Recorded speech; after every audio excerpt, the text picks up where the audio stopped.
नमस्कार, स्वागत है आप सभी का आयुष्मान भव में। मैं हूं प्रीति सिंह। आयुष्मान भव में आज हम बात करेंगे बदलते मौसम और इम्यूनिटी की। मौसम बदलने का हमारे शरीर के इम्यून सिस्टम पर सीधा असर पड़ता है। इस वजह से सर्दी, जुकाम, बुखार, खांसी, गले में दर्द, इन्फेक्शन, यहां तक कि जोड़ों में दर्द, मूड स्विंग्स जैसी समस्याएं आम हो जाती हैं। जब मौसम में गर्मी से ठंड या ठंड से गर्मी का प्रभाव होता है तो शरीर को नई परिस्थितियों में ढलने में समय लगता है। शरीर परिस्थितियों के अनुकूल ढलने का प्रयास करता है, लेकिन इम्यूनिटी कमजोर होने पर संक्रमण का खतरा बढ़ जाता है। बच्चे, बुजुर्ग और कमजोर इम्यूनिटी वाले लोग सबसे ज्यादा प्रभावित होते हैं। लेकिन हम अपनी कई आदतों की वजह से भी शरीर के डिफेंस को कमजोर करते हैं, जिससे शरीर वायरस और बैक्टीरिया के सामने कमजोर पड़ता है और हम बीमार पड़ जाते हैं। आज हम अलग अलग पैथी के विशेषज्ञों से जानेंगे कि किन वजहों से कई लोग मौसम के बदलाव के समय ज्यादा बीमार पड़ जाते हैं। कैसे जाने अपनी इम्यूनिटी के बारे में, किन उपायों को अपनाकर हम बदलते मौसम के समय भी खुद को एकदम स्वस्थ रख सकते हैं। और इस पर चर्चा के लिए हमारे साथ 3 खास मेहमान जुड़े हुए हैं जो अलग अलग पैथी से जुड़े हैं। हमारे साथ है एलोपैथी विशेषज्ञ डॉक्टर DK गुप्ता, जो कि चेयरमैन है फेलिक्स हॉस्पिटल के। बहुत बहुत स्वागत है आपका डॉक्टर गुप्ता, शुक्रिया हमारे साथ आज कार्यक्रम में जुड़ने के लिए। हमारे साथ आयुर्वेदिक विशेषज्ञ डॉक्टर सत्य एन दोरनला जुड़े हुए हैं, जो कि रेजिडेंट मेडिकल सुपरिटेंडेंट है स्वामी विवेकानंद आयुर्वेदिक पंचकर्मा हॉस्पिटल। बहुत बहुत स्वागत है आपका डॉक्टर दोरनला। साथ ही होम्योपैथी विशेषज्ञ डॉक्टर श्रुति गोरा हमारे साथ जुड़ी हैं, चीफ मेडिकल ऑफिसर हैं होम्योपैथी डायरेक्टरेट ऑफ आयुष। आपका बहुत बहुत स्वागत है डॉक्टर श्रुति गोरा। तो कार्यक्रम की शुरुआत बहुत बेसिक और जनरल डिस्कशन से ही करेंगे डॉक्टर गुप्ता। इम्यूनिटी की जब बात होती है और सीजन जब चेंज हो रहा होता है, इनका संबंध क्या है आपस में? देखिए, जब हम बात करते हैं सीजन चेंज की, तो जब सीजन चेंज होता है तो 2 पैरामीटर से उन पर अफेक्ट आता है। मतलब पहला है टेम्परेचर चेंज होता है और दूसरा ह्यूमिडिटी चेंज होती है। जब भी ये दोनों पैरामीटर चेंज होते हैं तो इन्वायरमेंट में कुछ बैक्टीरिया और जो कुछ वायरस है, जो कुछ पैथोजेंस हैं, वो ज़्यादा ग्रो करने लगते हैं। उसकी वजह से उनके इन्फेक्शन की संभावना बढ़ जाती है। उसकी वजह से जो हमारी, अगर किसी व्यक्ति की उस समय इम्यूनिटी कम है किसी वजह से, तो भी वो उनको इन्फेक्शन हो जाएगा और समटाइम्स को कभी कभी कॉम्प्लिकेशंस और बीमारियाँ भी हो सकती हैं और डेथ भी हो सकती है।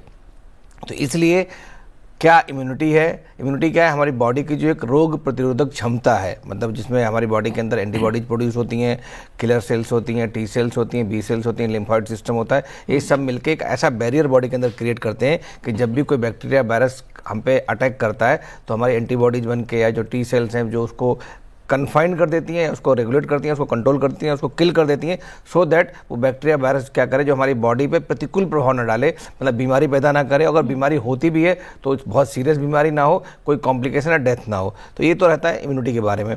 जो टेम्परेचर जो चेंज होता है, डेफिनेटली जब भी टेम्परेचर चेंज हो, कम ज़्यादा होगा। जैसे सर्दियों में क्या होता है कि जब भी टेम्परेचर चेंज होता है तो बहुत सारे लोग इंडोर एक्टिविटीज़ करने लगते हैं। जब हम लोग इंडोर एक्टिविटीज़ करते हैं तो 2 चीज़ें नहीं मिलती हैं। एक तो विटामिन D नहीं मिलता।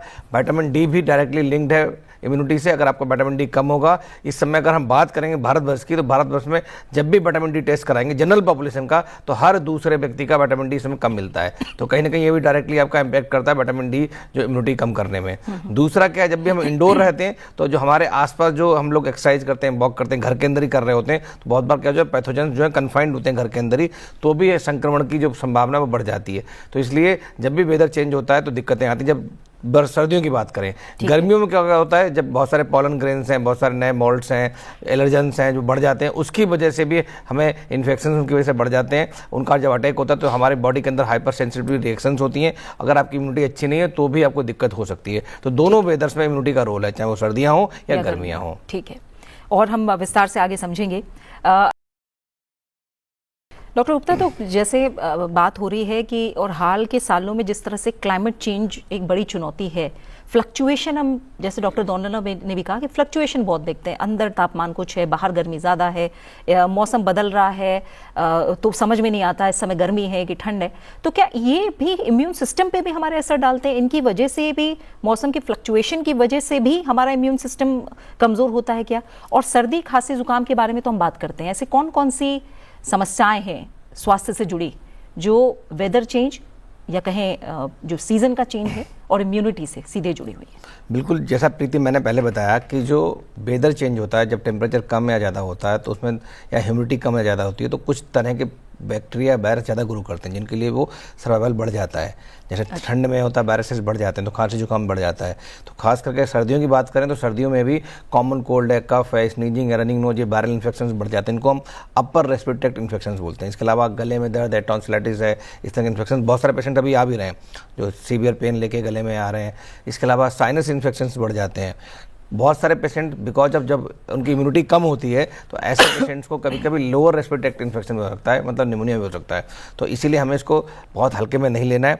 तीसरा फ्लू इन्फेक्शन है, जो ये वेदर चेंज होता है इस समय फ्लू, स्पेशली फ्लू के इन्फेक्शन बढ़ जाते हैं और फ्लू में भी यही सिम्टम्स होते हैं, खांसी जुकाम बुखार, बॉडी एक, हेडेक, कभी कभी निमोनिया होना। इसके अलावा जो पेट के इन्फेक्शन हैं जिसमें गैस्ट्रोएंटराइटिस है, लूज मोशन है, वॉमिटिंग है, डायरिया है, पेट दर्द है, क्रैम्प्स हैं, तो इस तरह के सिम्टम्स बढ़ जाते हैं। या फूड पॉइजनिंग है, बिकॉज बहुत सारे जो बैक्टीरिया जो हैं इस समय जो खास करके जो मिल्क प्रोडक्ट्स होते हैं उनमें बैक्टीरिया वायरस की ग्रोथ बढ़ जाती है इस समय। तो बाहर का रखा हुआ खाना जो लोग खा लेते हैं तो फूड पॉइजनिंग की संभावना बढ़ जाती है। बहुत सारे कैप्सुलेटेड बैक्टीरिया जो होते हैं, जैसे टाइफाइड का बैक्टीरिया है, तो अगर आपकी इम्यूनिटी कम है बिकॉज ऑलरेडी वो कैप्सुलेटेड बैक्टीरिया होता है, वेरुलेंट ज़्यादा होता है वो, तो उसका इन्फेक्शन की संभावना बढ़ जाती है।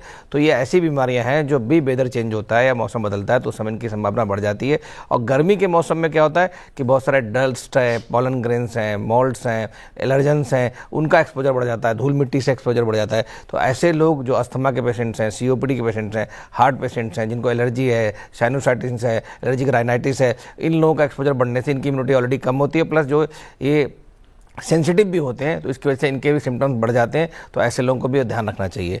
तो बेसिकली बात करूं तो जब भी वेदर चेंज होगा, दोनों टाइम चाहे गर्मी हो या सर्दी हो, आपको कुछ बीमारियों के लिए आप प्रोन हो जाते हैं। तो अगर आपकी इम्यूनिटी कम है तो बीमारियों से संक्रमण का खतरा बढ़ जाता है। इसलिए अपनी इम्यूनिटी को दुरुस्त रखें, कोशिश करें आपकी इम्यूनिटी अच्छी रहे, खूब सारा सोएं, मतलब 7 से 8 घंटे की आपको नींद अच्छे से लेनी है। आहार का ध्यान रखें, खाने पीने में बहुत ध्यान रखना है। साइट्रस फूड होते हैं या जो विटामिन डी युक्त फूड्स होते हैं या सनलाइट है उनका एक्सपोजर लें। इसके अलावा एंटीऑक्सीडेंट्स लें, जैसे योगर्ट्स वगैरह, उसका सेवन ज़्यादा करें। स्ट्रेस एक बहुत बड़ा फैक्टर हो गया है इस समय। जिन लोगों को स्ट्रेस ज़्यादा है, मेंटल स्ट्रेस है, फिजिकल स्ट्रेस, उनकी इम्यूनिटी कम हो जाती है। तो अगर हम स्ट्रेस पे काम करते हैं तो भी हमारी इम्यूनिटी इंप्रूव हो जाती है। तरल पदार्थों का बहुत अच्छे से सेवन करें। लिक्विड्स देखे जाते हैं कि लिक्विड ज़्यादा लेने से आपकी इम्यूनिटी इंप्रूव हो जाती है। नींद अच्छे से, तो अगर इन सब चीज़ों का ध्यान रखेंगे तो हम इन सब सीजनल बीमारियों से बच सकते हैं। बस हम उस पार्ट पे और गहराई से बात करेंगे कि आखिर करना क्या है, कौन से ऐसे उपाय हैं जिन्हें अपनाकर आप अपनी इम्यूनिटी को दुरुस्त रख सकते हैं। डॉक्टर गुप्ता, जैसे कुछ सप्लीमेंट्स की बात की है, विटामिन डी और सी की, डॉक्टर गोरा ने, मैं प्रिवेंशन के लिए मैं चाहूँगी कई वैक्सीन्स हैं या फिर हाइजीन का भी अपना रोल है, कुछ सप्लीमेंट्स हैं, ये कितना प्रिवेंट कर सकते हैं? देखिए, बहुत अच्छा क्वेश्चन है Preeti ji. Prevention is better than cure, हम सब मानते हैं। और आजकल खासकर जो बच्चे हैं, बुजुर्ग हैं, एडल्ट हैं, उनके लिए बहुत सारी वैक्सीन्स आ गई हैं। इतनी अच्छी वैक्सीन्स हैं जिससे आप लगवा के आप इम्यूनिटी डेवलप कर सकते हैं। अंदर बॉडी के अंदर एक्टिव इम्यूनिटी, जैसे नेचुरल इम्यूनिटी हो तो सेम उसी तरह की इम्यूनिटी डेवलप कर सकते हैं और उससे बच सकते हैं। जैसे फ्लू का वैक्सीन है, हर साल अगर आप लगवाते हैं सीजन चेंज होने से पहले, मतलब ये मार्च अप्रैल में अगर लगवाते हैं तो आपको फ्लू के चांसेस बहुत कम हो जाते हैं, उसके जो कॉम्प्लिकेशंस होते हैं वो भी कम हो जाते हैं। इसके अलावा बच्चों को जो बात करें खास करके, तो बच्चों को 0 से लेकर 5 ईयर्स तक मैक्सिमम वैक्सीन्स लग जाती हैं, जिसमें बर्थ जब होती है तब ट्यूबरकुलोसिस का वैक्सीन है, ओरल पोलियो है, हेपेटाइटिस बी है। जब 6, 10 और 14 वीक की बात करें उसमें DPT है, डिप्थीरिया, पर्टूसिस, टेटनस है, हिब है जो निमोनिया के लिए होता है। इसके अलावा हेपेटाइटिस बी है, oral polio, rota virus vaccine है जो डायरिया के लिए होती है, उसकी डोज लगती हैं। प्लस 9 मंथ में मीजल्स है, MMR है, और इसके अलावा टाइफाइड का वैक्सीन आजकल लगने लग गया है। 6 महीने पे 7 महीने पे हम फ्लू की शॉट बच्चों को दे देते हैं। 12 से 15 के महीने पे हेपेटाइटिस ए है, DPT की बूस्टर है जो अभी 6, 10 और 14 वीक्स पे लगवाई थी। इसके अलावा हेपेटाइटिस ए की सेकेंड डोज 18 महीने पे लगती है। फिर टाइफाइड का वैक्सीन, न्यूमोकोकल वैक्सीन लगता है इसके अलावा 2 साल के आसपास, 5 साल फिर उनकी बूस्टर लगती है। तो बहुत सारी वैक्सीन ऑलरेडी उपलब्ध हैं, बच्चों के लिए भी, बुजुर्गों के लिए भी। हमें सबको चाहिए कि वैक्सीन जरूर लगवाएं, बिकॉज वैक्सीनेशन से आपके अंदर जब वैक्सीन लगाते हैं तो कुछ एटेन्यूएटेड फॉर्म में जो एंटीजन होता है बीमारी का, उसको हम इनोकुलेट कर लेते हैं बॉडी के अंदर। वो जाके बॉडी के अंदर नेचुरल जैसा इन्फेक्शन होता है उस तरह की प्रकृति को उत्पन्न कर देता है। उसकी वजह से बॉडी के अंदर जो एंटीबॉडीज हैं बन जाती हैं, वो बॉडी के अंदर एंटीबॉडीज काफ़ी लंबे समय तक सस्टेन कर सकती हैं। अगर कम समय तक सस्टेन करती हैं तो उनके लिए हम बूस्टर वैक्सीन भी डोज दे सकते हैं।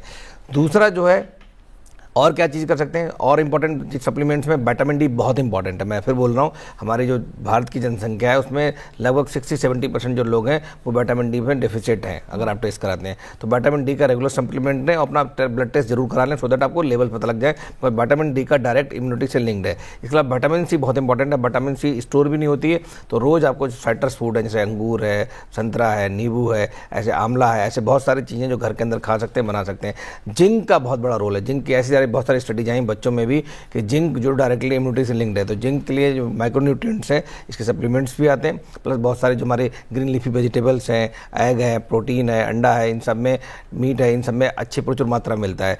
इसके अलावा जो योगर्ट्स हैं, जो स्प्राउट्स हैं, जो अंकुरित अनाज है, उसका खाने से आपकी इम्यूनिटी बढ़ती है। तो अगर इन सब चीज़ों का ध्यान रखेंगे तो आपकी इम्यूनिटी बढ़ जाएगी। खाने के अलावा और क्या ध्यान रखना है, आपको नींद पूरी लेनी है। बहुत सारे लोग, हम लोग इस समय स्ट्रेस में इतना है कि नींद ही अच्छे से नहीं लेते हैं। तो 7 से 9 घंटे आपको सोना है रोज़। स्ट्रेस को कम करना है, मेडिटेशन करना है, बहुत सारे रेस्पिरेटरी एक्सरसाइज होती हैं जिनको हम प्राणायाम बोलते हैं, वो करनी है आपको। वॉक करना है। स्पिरिचुअलिटी में अगर आप जाते हैं तो वो ध्यान रखना है, इससे आपका स्ट्रेस कम हो जाएगा। इसके अलावा पानी खूब सारा पीना है, मतलब रोज़ 2 से 3 लीटर पानी पीना है। लिक्विड लेने से भी आपकी इम्यूनिटी इंप्रूव होती है, बिल्कुल प्रूवन है स्टडीज में।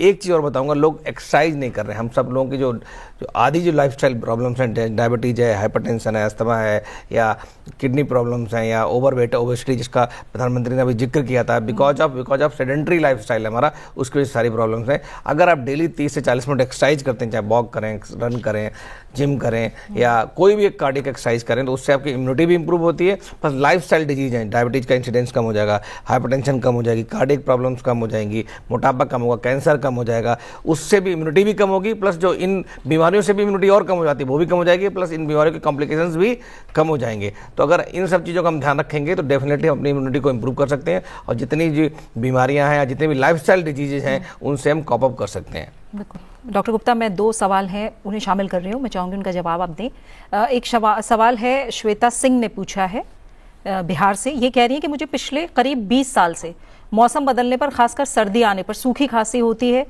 ये एलर्जिक कफ मुझे लगता है और मैं इससे बहुत ज़्यादा परेशान हो जाती हूँ। खांसी 1 महीने से लेकर 2 महीने तक रहती है। क्या मुझे जीवन भर इससे जूझना होगा? इसका मौसम बदलने से क्या कोई संबंध है? इसका उपाय क्या हो सकता है? देखिए, इनकी जो कंप्लेंट है उसका मतलब जो पता लग रहा है कि हर महीने 2 महीने तक परसिस्ट कर रहा है, कफ कर रहा है, और जब भी वेदर चेंज होता है तब ऐसा होता है। तो मोस्ट प्रॉब्ली हो सकता है इनको अस्थमा, या जिसको हम एक्यूट अस्थमा बोलते हैं, उस तरह की समस्या हो, और जब भी वेदर चेंज होता है तो एसओएस इनको प्रॉब्लम्स आ जाती हैं। तो इनको क्या करना चाहिए, किसी रेस्पिरेटरी फिजिशियन को दिखाना चाहिए, पहले अपना टेस्ट कराने चाहिए रूल आउट करने के लिए कि एलर्जी तो है क्या नहीं है। अगर कुछ भी नहीं निकलता टेस्ट में तो इट मीन्स ये सीजनल चेंज की वजह से इनको जो अस्थमा की प्रॉब्लम वो है, वो हो सकता है लाइफ लॉन्ग रहे। एलोपैथी में क्या रहता है, इसका कंट्रोल रहता है, क्योर नहीं है। मे बी होम्योपैथिक में लोग कहते हैं क्योर है इस तरह का, बट हम लोग कहते हैं कि इस तरह के केसेस में जब बहुत मतलब कॉमन नहीं है सिम्टम्स, मतलब सीजनल चेंज पे सिर्फ हो रहे हैं, तो उसमें हम लोग ब्रोंकोडायलेटर्स कुछ दवाइयाँ होती हैं जिसमें हम लोग इनहेलर्स हैं या दवाइयाँ हैं, सिरप्स हैं, वो एसओएस देते हैं कि जब ज़रूरत हो तब देनी है, उसके बाद अटैक खत्म हो जाएगा तब उसको बंद कर सकते हैं। साथ में प्रिवेंशन के लिए क्या ध्यान रखना, कुछ चीज़ें हो सकता है इनको एलर्जी हो, जैसे कुछ खाने से हो सकती है, धूल से, मिट्टी से, डस्ट से, स्मोक से, या कुछ और घर में डिओड्रेंट होते हैं। तो जिस चीज़ से इनको एलर्जी है उसको अवॉइड करें, उससे भी कम हो जाएंगे एपिसोड्स। और फ्लू शॉट लगवाएं। फ्लू शॉट से भी इस तरह के जो रिकरेंट जो चेंजेस वेदर होता है उस समय जो इन्फेक्शंस होते हैं, जो वायरल इन्फेक्शंस होते हैं, वो भी इस तरह की सिम्टम्स को प्रेसिपिटेट करते हैं। तो अगर फ्लू शॉट लगवाएंगे तो भी आपको कम हो जाएंगे। अगर आपको निमोनिया का शॉट नहीं लगा तो एक न्यूमोकोकल वैक्सीन आता है, वो लगवा सकते हैं, उससे लाइफ लॉन्ग में आपको निमोनिया की संभावना कम हो जाएगी। तो प्रिवेंशन कर सकते हैं, कंट्रोल कर सकते हैं। क्योर करना मुश्किल है, बट क्योर जब भी हो सकता है जब कोई आपको एलर्जन पता लग जाए कि ऐसे आपको स्पेसिफिक इसी दवाई से या इसी चीज़ से एलर्जी है, उसको अगर आप अवॉइड करेंगे तो आप डेफिनेटली क्योर भी हो सकता है। यानी किसी अच्छे डॉक्टर को सबसे पहले दिखाएं और कारण पता करें कि ये किस वजह से हो रहा है। बिल्कुल। एक और सवाल है, मैं उसे भी शामिल करती हूँ। ये सवाल सानवी महेश्वरी का, और कहीं ना कहीं आप लोग बार बार स्लीप की, स्ट्रेस की, रेस्ट की बात कर रहे हैं। सानवी महेश्वरी का राजस्थान से सवाल है और ये कह रही हैं कि मैं 40 साल की हूँ, मैंने महसूस किया है कि मौसम में जब बदलाव हो रहा होता है डॉक्टर गुप्ता, तो मैं बहुत उदास रहने लगती हूँ, कुछ भी करने का मन नहीं होता, बहुत डिप्रेस्ड फील करती हूँ, क्या करूँ? तो ये आजकल का जो माहौल है और stress, anxiety, depression, social media, competitiveness जो बढ़ रही है, क्या है वो मेंटल किस तरह के इफेक्ट्स हैं जो हम देखते हैं? ये थोड़ा कॉम्प्लेक्स सवाल है, इसको डायरेक्टली हम इम्यूनिटी से लिंक नहीं कर सकते, बट हाँ इम्यूनिटी का रोल डेफिनेटली है। तो पहले तो मैं ये बताना चाहूँगा कि अगर कोई नॉर्मल व्यक्ति, हम सब लोग बैठे हैं यहाँ पे, कि अगर हमें ये टेस्ट करना है कि हमारी इम्यूनिटी ठीक है नहीं ठीक, तो उसके क्या सिम्टम्स हैं। तो अगर आपको बार बार रिकरेंट इन्फेक्शंस हो रहे हैं, मतलब बॉडी में वायरल इन्फेक्शन बार बार हो रहे हैं, पेट के इन्फेक्शंस हो रहे हैं, तो भी चांसेस है आपकी इम्यूनिटी हो सकता है कम हो। या आपका कोई जख्म हो जाता है, कोई वुंड हो जाता है, उसकी हीलिंग लेट हो रही है, तो चांसेस है कि आपको इन्फेक्शंस बढ़ जाते हैं, मतलब इम्यूनिटी आपकी कम है। या अगर ऐसा है कि आपको थकान रहता है, फटीग रहता है, वीकनेस रहती है, कमजोरी रहती है, एनर्जी लो रहती है, तो भी हो सकता है आपकी इम्यूनिटी कम हो। तो ये तो जनरल लोगों के लिए सवाल हो गया, उसका आंसर हो गया। अब इनकी बात करते हैं स्पेसिफिक। इनको बोल रहे हैं कि ये उदास हो जाती हैं, इनकी एनर्जी लो हो जाती है, तो डेफिनेटली हो सकता है उनकी थोड़ी बहुत इम्यूनिटी कम हो रही है उस वेदर में, उस वेदर चेंज में। तो इनको इम्यूनिटी बढ़ाने के जो तरीके हमने बताए कि इसमें अच्छे फ्रूट्स, सीजनल फ्रूट्स खाने चाहिए, वेजिटेबल्स खाने चाहिए, या नट्स खाने चाहिए, एंटीऑक्सीडेंट्स लेने चाहिए, विटामिन सी, विटामिन डी के जो प्रचुर मात्रा में उनका उपयोग करना चाहिए, उन खाने का, उस तरह का सब्जियों का। इसके अलावा आपको नींद अच्छी लेनी है। जो दूसरा इनका इशू लग रहा है, हो सकता है कि दिस इज समथिंग कि इनका प्रोफेशन कैसा है, इनका मेंटल स्ट्रेस हो सकता है। बिकॉज ऑफ मेंटल स्ट्रेस इस तरह के सिम्टम्स आ सकते हैं कि जब आप डिप्रेशन में जा रहे हैं, लोनलीनेस में जा रहे हैं, एनर्जी लो कर रहे हैं, फील कर रहे हैं, तो आपको अच्छे एक साइकोलॉजिस्ट और साइकेट्रिस्ट को दिखाना चाहिए, अपने सिम्टम्स को रिव्यू कराना चाहिए। अगर बेसिक चीज़ें हैं, सिर्फ बिहेवियरल चेंजेस से ठीक हो सकती हैं, जिसमें दवाइयों की आवश्यकता नहीं होती। और बहुत बार ऐसा ही होता है कि आपको सोशल मीडिया से दूर रहना है, फैमिली में, रिलेशनशिप में कोई डिस्ट्रेस है उसको ठीक करना है, अपना जो ध्यान है वो थोड़ा चेंज करना है, मेडिटेशन करना है, योगा करना है, एक्सरसाइज करनी है, डाइट अच्छी लेनी है, नींद का पैटर्न ठीक करना है, और जो स्ट्रेस है जिसकी वजह से उसको रिमूव करना, चाहे वो प्रोफेशनल स्ट्रेस हो या पर्सनल स्ट्रेस हो, तो भी सिम्टम्स कम हो जाते हैं। कभी कभी क्या होता है, इनके बाद भी, सब चीज़ों के बाद भी आपको कुछ दवाइयों की जरूरत पड़ सकती है। वो वो दवाइयाँ जो हैं वो साइकेट्रिस्ट की सलाह के अनुसार ही लेनी चाहिए। तो मैं यही कहूँगा कि इसमें इम्यूनिटी का कंपोनेंट है, उसके बारे में मैंने बता दिया। कुछ हो सकता है इसमें मेंटल स्ट्रेस हो, उसके सिम्टम्स हो सकते हैं कि वो डिप्रेशन है या एंजाइटी है या कोई और बीमारी है, उसके बारे में आपको एक साइकेट्रिस्ट से सलाह लेनी चाहिए। बिल्कुल। आप कुछ कहेंगे डॉक्टर गुप्ता? नहीं, थैंक यू सो मच। मैं तो ये कहूँगा इतना अच्छा आपने प्रोग्राम किया, और मुझे लगता है इससे जो हमारे जो दर्शक हैं उनको बहुत सारा सीखने को मिलेगा। फिर वाली बात है कि इस समय लाइफस्टाइल डिजीज हैं, डायबिटीज, हाइपरटेंशन, अस्थमा या कैंसर, ओबेसिटी, ये सब बढ़ गए हैं, और इसकी वजह से स्लो किलर्स हैं, इसकी वजह से बहुत सारी बीमारियां बढ़ रही हैं और इम्यूनिटी भी लो हो रही है। इसके लिए जो लाइफस्टाइल चेंजेस हम बार बार डिस्कस कर रहे हैं, सब लोग उन्हीं को आचरण करें, उन्हीं का अनुपालन करें, उन्हीं को अपने अंदर लाएं। और आप लोग जो हैं रोल मॉडल हैं अपने बच्चों के लिए भी। अब चाहते हो कि आपकी अगली जनरेशन भी ठीक रहे, तो जो आप लोग काम करोगे उसी को वो लोग भी फॉलो करेंगे। तो हम अपने लिए भी करें और जो हमारी जो सेकंड जनरेशन, थर्ड जनरेशन आ रही है, उनको भी अच्छा रास्ता दिखाएं। बिल्कुल। एक चीज़ इसमें हम और ऐड करना चाहूँगी, स्मोकिंग और ड्रिंकिंग का परहेज रखें, क्योंकि इसका भी डायरेक्ट लिंक है हमारी इम्यूनिटी से। बिल्कुल। और स्मोकिंग और इसीलिए उसको लाइफस्टाइल डिजीज कहा जा रहा है। तो डाइटरी चेंजेस और नशे से दूरी, एक्सरसाइज को किसी भी फॉर्म में अपने रूटीन में कहीं ना कहीं शामिल करना, अच्छी नींद लेना, और इन सब बातों का कहीं ना कहीं मोटे तौर पर अगर ध्यान रखा जाएगा तो कोई भी बीमारी आपके पास नहीं फटकेगी। इसी के साथ कार्यक्रम का समय यहीं पूरा हो गया। डॉक्टर दौनला, डॉक्टर श्रुति गोरा, डॉक्टर डी के गुप्ता, तीनों मेहमानों का बहुत बहुत शुक्रिया हमारे साथ जुड़ने के लिए। उम्मीद है कि डॉक्टरों की दी गई सलाह और सुझाव आप सभी के काम आएंगे और इन्हें अपनाकर आप रहेंगे एकदम स्वस्थ। इसी के साथ आयुष्मान भव में फिलहाल इतना ही। अच्छे से ख्याल रखिए अपना और मुझे दीजिए इजाजत। नमस्कार।